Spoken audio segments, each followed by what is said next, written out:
Thank the gentleman for his testimony. The chair recognizes Mr. Reed for his testimony. Well, thank you, and good morning to you, Mr. Chairman, and the ranking members and members of this committee. I am Jermaine Reed, a member of the City Council from Kansas City, Missouri, and it's an honor to be able to join you on behalf of National League of Cities, the oldest and largest organization representing American cities and towns. City leaders, as you have indicated, are on the front lines of almost every issue, from education, healthcare, environment. Cities and towns are making major strides in these areas because we are in the business of finding solutions to the challenges that face our communities. But one of the biggest barriers to our progress is the burden of unfunded mandates.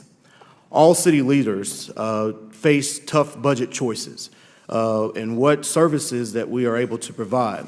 But often, the added burden of unfunded mandates is the last straw for straining local budgets.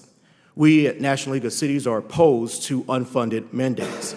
As it's been indicated, with the release of the President's budget proposal, the concerns on whether federal government can reduce or eliminate could be eliminated without shifting the cost to local governments has never been greater. The across-the-board proposed cuts to critical funding for programs and services in cities, the new unfunded mandates would create. And we urge Congress to reject these proposals, these cuts.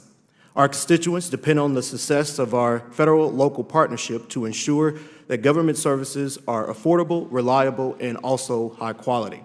To achieve that, I urge the committee to work to eliminate unfunded mandates and other regulatory burdens, support local flexibility and control to avoid taking a one-size-fits-all regulatory approach.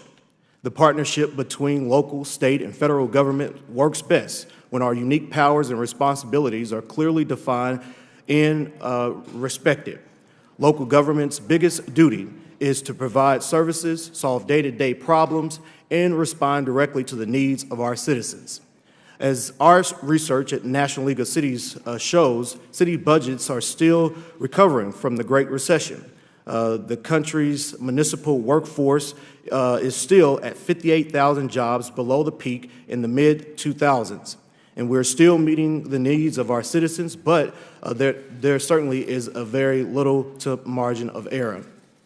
In my hometown of Kansas City, we treat every budget approval process as an opportunity to re-examine with our constituents what their needs are to provide. When we're faced with unfunded mandates, my colleagues and I are forced to disregard the will of our voters and divert local tax dollars to meet the standard imposed by Congress. As explained in my written testimony, the unfunded mandates that we're facing include regulation from Clean Water Act, the Clear Air Act, and the Americans with Disability Act. And right now, I'd like to focus on the Clean Water Act and what it takes for cities our size to comply with unfunded mandates it's proposed.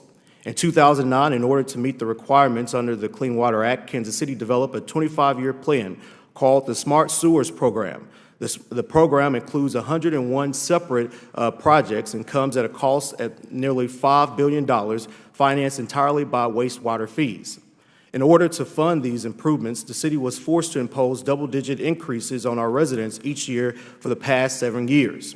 The average monthly bill has more than doubled, from $48 in 2009 to nearly $101 today, with major burdens on our elderly and low-income citizens. In addition to the Smart Sewers Program, the city has been mandated to invest in over $800 million in wastewater systems upgrades to meet the population discharge and regulation by the year of 2035. Now, let me be clear that these programs are important and include many benefits to our community, but without the adequate funding, we have no input from local elected officials. They leave our city helpless to meet the federal needs and to balance our local budgets. Cities need to have a seat at the table during the rulemaking process to ensure that local consideration and consequences are taken into account.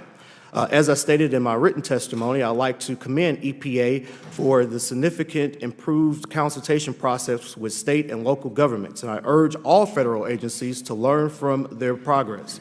More importantly, on behalf of the National League of Cities, I urge this committee to improve the federal-local consultation process in a way that local government input consideration in rulemaking is made.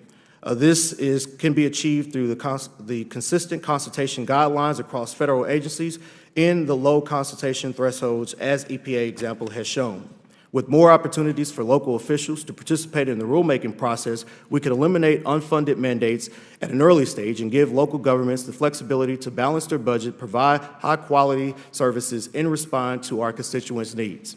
On behalf of the National League of Cities and the City of Kansas City, Missouri, thank you for the opportunity to submit this testimony on this critical issue, and I look forward to your questions.